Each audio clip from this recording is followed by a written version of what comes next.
먼저 놀이 문화를 살펴보겠습니다. 놀이 문화에 대한 이론가는 크게 두 사람이 중요해요. 우선 호이징아와 그에 이어서 호모 루덴스를 기억할 필요가 있습니다. 놀이 문화를 본격적으로 연구한 사람이고 그 결과물입니다. 호모 루덴스에서 호모는 다 알지요? 인간이라는 뜻입니다. 호모 사피엔스, 생각하는 인간, 호모 파베르, 도구를 사용하는 인간. 이렇게 인간이라는 뜻이 호모이고요. 루덴스는 놀이하는 이라는 뜻입니다. 그러니 호모 루덴스라고 하면 놀이하는 인간, 즉 man the player라는 개념이 되겠습니다. 요한 호이징아는 원래 중세 문화를 연구하던 문화 인류학자예요. 전 세계 여러 지역 부족들의 고대 문화를 수집하고 관찰한 결과 문화의 기원에 대한 이론을 정립합니다. 그러니까 문화가 언제 만들어졌느냐? in and as play, 즉 놀이 속에서 혹은 놀이로서 만들어지는 것이 바로 문화다라고 주장합니다. 호이징아 이전에는 놀이 문화에 대해서 진지하게 접근한 적이 없었어요. 놀이는 그저 여흥 아니면 휴식 이 정도로 가볍게 생각을 했는데 호이징아의 견해에서부터 놀이 문화를 더 심각하게 본격적으로 다루게 됩니다. 이후로 놀이와 관련된 여러 분야, 엔터테인먼트에서 호이징아의 이론을 기반으로 설명하고 있으니 이 책 호모 루덴스를 꼭 읽어보시기를 권합니다. 다음으로 로제 카이와라는 사람이 있는데요. 카이와는 앞서 살핀 호이징아의 견해를 받아 안으면서 비판적으로 계승합니다. 여기에서 비판적 계승이라는 말을 주의 깊게 보실 필요가 있겠습니다. 앞선 견해를 계승하면서도 그 일부는 수용하고 일부는 비판한다 라는 뜻입니다. 우리가 어떤 내용을 공부할 때 다른 사람의 견해를 있는 그대로 받아들이는 것이 아니라 비판하면서 자기 것으로 만들어서 수용해야 한다라는 뜻이죠. 이는 앞서 이야기했던 내용처럼 학습은 누군가의 견해를 배우는 학에서 끝나는 것이 아니라 스스로 자기 것으로 만드는 습의 단계까지 나아가야 한다는 설명하고도 통합니다. 로제 카이와는 놀이와 인간이라는 책에서 놀이를 네 가지 종류로 구분합니다. 먼저 아곤이 있어요. 이는 경쟁을 뜻합니다. 스포츠를 생각하면 이해하기 쉬운데요. 스포츠에서는 승리가 목적이죠. 그러니 최선을 다해서 경쟁합니다. 그리고 격투 스포츠를 보면 실제로 피가 터지기도 하고 몸이 다치기도 해요. 그런데 그 과정에서 우리는 재미를 느낍니다. 그래서 운동 혹은 스포츠를 인간이 만들어낸 가장 비생산적 활동이라고 이야기하는 사람도 있습니다. 그러함에도 불구하고 도대체 스포츠는 왜 이렇게 인류를 매혹하는가? 바로 그 안에 놀이라는 문화 요소가 포함되어 있기 때문입니다. 다음, 일레아는 운을 뜻하는데요. 여기에 해당하는 사례로 주사위 놀이를 들 수 있겠습니다. 주사위 놀이는 어떻게 해야 좋은 패가 나오는지 알 수가 없지요. 오로지 운에 따라서 예측할 수 없는 상황이 전개될 뿐입니다. 이 우연을 통해서 사람들은 재미를 느껴요. 한국의 윷놀이, 서양의 주사위놀이, 아랍의 백개먼 등이 모두 운을 기반으로 이루어진 것들이고요. 제비뽑기 또한 마찬가지입니다. 다음으로 우리의 전공하고 조금 더 가까운 것으로 미미크리가 있습니다. 기억하시죠? 아리스토텔레스를 설명하면서 미메시스, 모방에 대해서 이야기한 바 있습니다. 카타르시스와 미메시스, 이 두 가지가 중요한 개념이니까 꼭 기억해 두세요. 바로 그때의 미메시스와 통하는 개념입니다. 즉, 미미크리라는 것은 흉내내기에 해당합니다.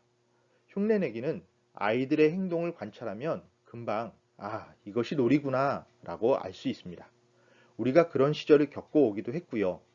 특히 인형을 가지고 소꿉놀이를 할 때 엄마 아빠를 흉내내거나 학교 다닐 때 재밌는 친구들이 선생님들의 성대모사를 하거나 이런 것들이죠.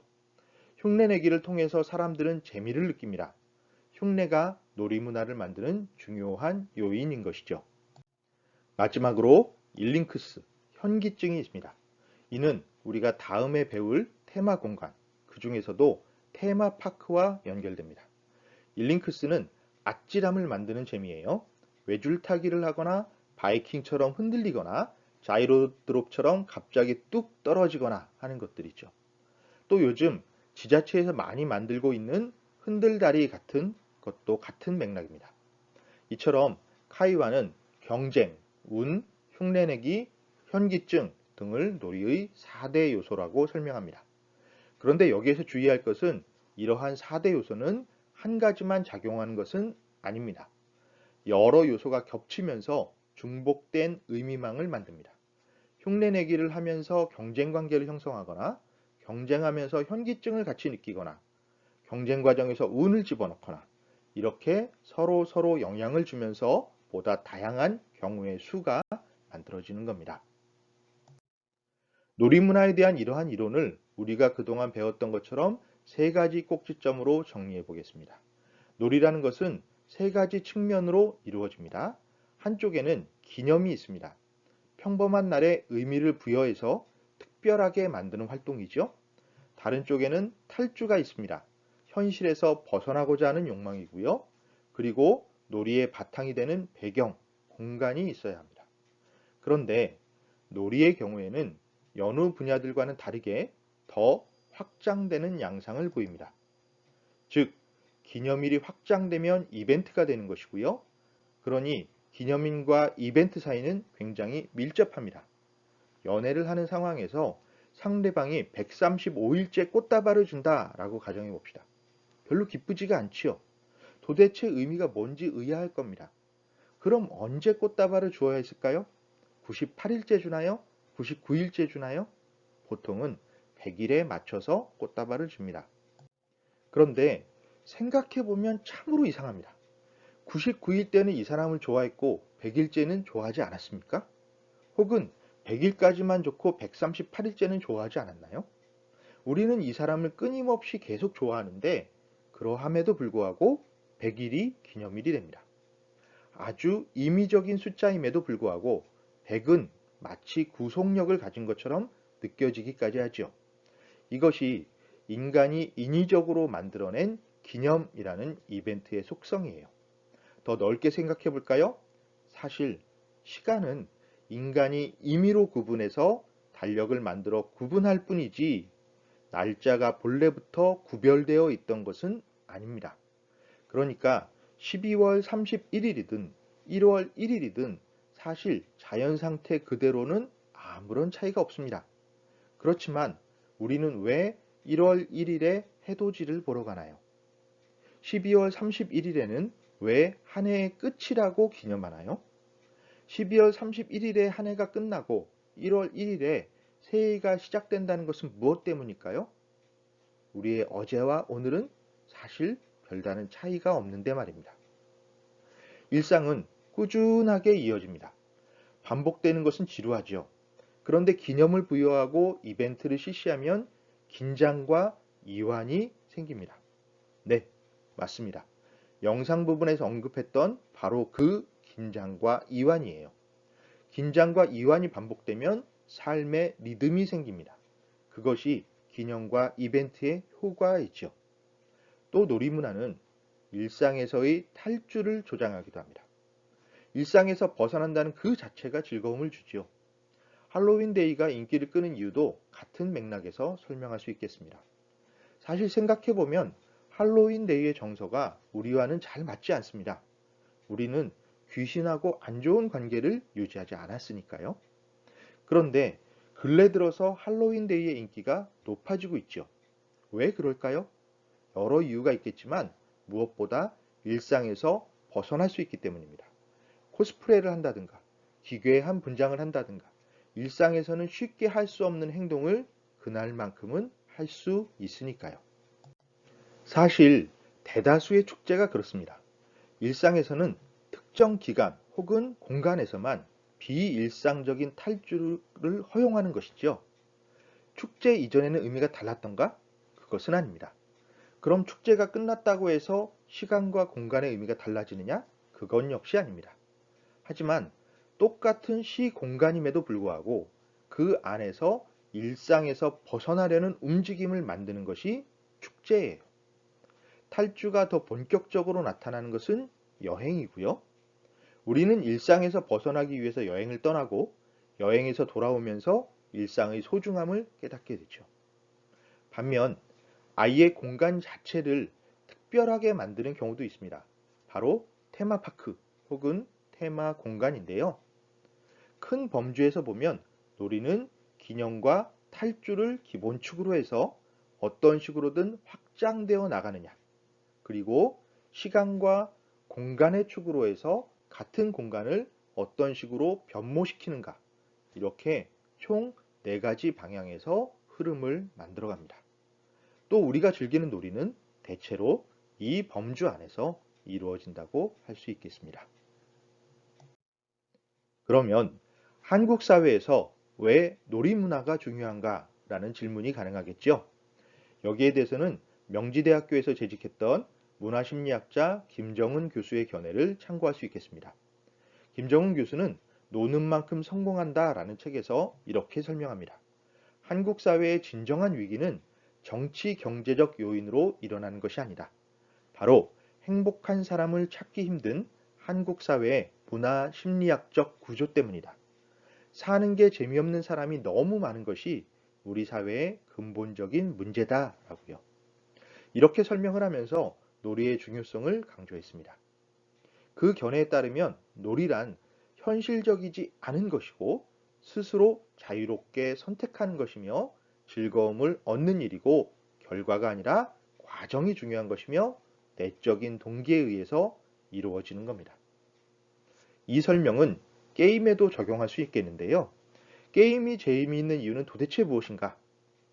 아무도 게임을 하라고 말하지 않았는데 스스로 선택했기 때문입니다. 그러니 게임 중독을 예방하는 가장 좋은 방법은 뭐냐? 사실 이 주제를 가지고 연구자들끼리 한참 토론을 하다가 농담처럼 결론을 내린 적이 있는데요. 그게 뭐냐면 게임 중독을 막으려면 게임을 교과목으로 지정하면 된다라는 겁니다. 과목이 되고 게임을 권장하는 그 순간 아이들이 다 재미없어 할 것이다 라는 주장이 나오기도 했습니다. 물론 농담이지만요. 하지만 그 속에는 자유 선택이라는 측면을 박탈해버리면 놀이가 재미없어진다라는 기본적인 개념이 깔려 있습니다. 사실 여러분이 전공하는 글쓰기도 마찬가지입니다. 아마도 여러분 중 상당수는 중고등학교 때부터 글을 썼을 겁니다. 정말 글이 좋아서 썼던 사람도 있겠지만 일부는 남들은 공부하는데 나는 글을 쓴다라는 자유 선택의 측면에서 재미를 느꼈던 사람도 분명히 있을 겁니다. 사실 바로 제가 그랬거든요. 다음은 놀이의 효과를 알아봅시다. 역시 김정은 교수의 견해예요. 놀이를 한다고 해서 새로운 것을 만드는 것은 아니다 라고 주장합니다. 그보다는 익숙한 것을 새롭게 보여주는 효과가 있다라고 설명을 하는데요. 이것을 문학적 개념으로 다시 바꾸면 낯설게 하기라고 할 수 있겠습니다. 이 낯설게 하기는 문예 창작의 굉장히 중요한 개념입니다. 독일의 문화 철학자 발터 베냐민은 이야기꾼과 소설가라는 글에서 이야기 창작자를 농부와 선원으로 구분합니다. 농부는 자기 땅에서 벗어날 수 없는 사람이죠. 그래서 항상 땅을 관찰하면서 이 땅에서 무엇이 자라는지, 어떤 변화가 생겼는지를 관찰합니다. 그러니 농부는 우리가 이미 알고 있는 일상을 소재로 해서 거기에 담긴 의미를 발굴하고 그 미묘한 변화를 통해 이야기를 전달합니다. 반면 선원은 넓은 바다를 다니면서 일반적인 사람이 접하지 못한 세상과 만나고 온 사람이죠. 그래서 선원은 새롭고 신기한 소재를 제시하는 방식으로 이야기를 진행합니다. 아이스 브레이킹에서 살핀 도노와 점수처럼 어떤 것이 맞고 어떤 것이 틀린 것은 아닙니다. 농부의 이야기도 가치가 있고 선원의 이야기도 가치가 있죠. 서로 다른 것이지 틀린 것이 아닙니다. 다만 이 중에서 자신에게 어울리는 것은 무엇인지, 어떤 길을 선택해야 하는지 고민하고 판단할 필요가 있겠습니다. 그래야 우리가 가진 역량을 집중할 수 있으니까요. 같은 맥락에서 일상을 비틀어 보는 습관, 편견을 뒤집어 보는 사유, 세상을 낯설게 바라보는 연습을 꾸준하게 해야 합니다. 이걸 연습하는 가장 좋은 방법은 당연히 글을 쓰는 것이고요. 똑같은 글을 쓸 수는 없으니까 매번 조금씩 다르게 쓸 겁니다. 그러면서 낯설게 하기가 이루어지니까요. 두 번째 방법은 독서의 양이나 문화예술에 대한 감상의 양을 늘리는 겁니다.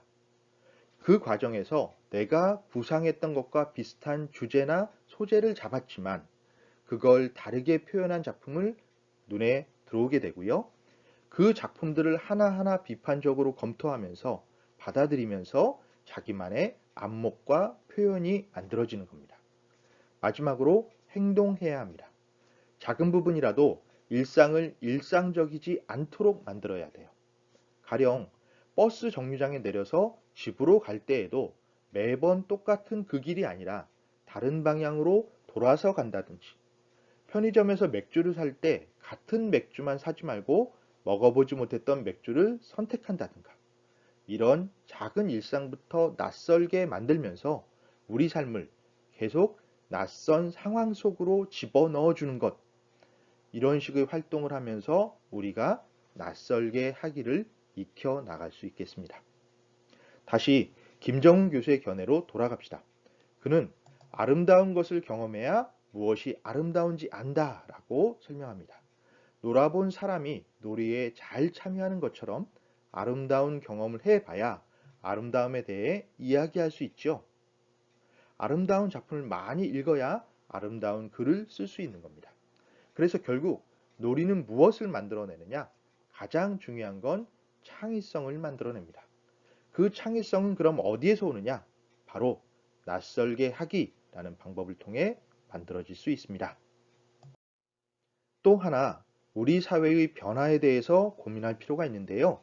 미래학 연구자 홍성국은 수축사회라는 책에서 이렇게 설명합니다. 우리 사회가 팽창했던 때가 있었어요. 1970년대와 80년대가 여기에 해당합니다. 이런 시대에는 사회가 계속 확장하니까 무엇이 재미고 무엇을 해야 하고 어떤 놀이가 필요한지 고민할 필요가 없었습니다. 왜냐하면 삶 자체가 꾸준하게 발전해 나가기 때문이죠. 그런데 사회가 항상 팽창할 수는 없어서 어떤 시점이 되면 고점을 찍고 하향 곡선을 그리게 됩니다. 이때부터 변화가 가속화되는데 우리의 경우는 대략 IMF 무렵을 전환점으로 봅니다. 그러다가 제로섬 사회로 접어들게 되는데요. 제로섬이라는 것은 플러스 마이너스 제로가 되는 시기예요.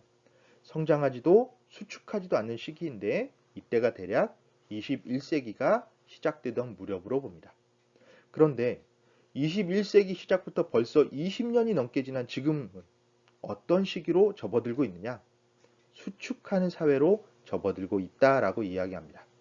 수축 사회로 접어들면 더는 사회가 성장하지 않기 때문에 사람들은 밖으로 나가기보다는 안으로, 내부로 잊고 지냈던 일상에 대한 소중함을 느끼는 방향으로 변화하게 됩니다. 이 책은 1918년에 나왔지만 이후 코로나19 팬데믹 상황이 더해지면서 수축 사회의 경향이 강화되었습니다. 그러면 지역 문화의 관점에서 창의성이 어떻게 발휘되는지 살펴봅시다. 기존의 지역 문화, 지역 축제 등을 떠올리면 금방 알 수가 있습니다. 먼저 그저 관람하던 것에서 주의를 집중해서 보는 것으로 변화가 이루어집니다. 단순하게 즐기는 것에서 함께 즐기는 것으로 변화가 일어나기도 했고요. 축제마다 빠지지 않는 것이 음식인데 예전에는 그냥 음식을 먹는 것, 그래서 축제하면 야시장이 들어서고 뭘 만들어서 팔고 이런 것들이 전부였는데 요즘에는 스스로 음식을 조리해 먹는 즐거움을 반영하고 있습니다. 이런 식으로 변화가 이루어졌고요. 그래서 이제 지역문화 스토리텔링이 필요하다 이런 관점이 나오게 됩니다. 이제는 단순하게 이야기만 가지고 축제를 만드는 것이 아니라 그 이야기를 어떤 식으로 풀어낼 것인가, 스토리텔링이 더 강조되는 시기가 되었다라고 하겠습니다. 이처럼 스토리텔링이 강조되면서 단순한 주제 전달에서 가치와 통합을 추구하게 되고 그저 소재를 제공하는 차원에서 이 소재를 다양한 방식으로 풀어내는 일이 중요해집니다. 기존에는 몰입을 강조했다면 그 과정에서 흥미를 만들어내는 방향으로 지역 문화 스토리텔링이 변모하고 있습니다.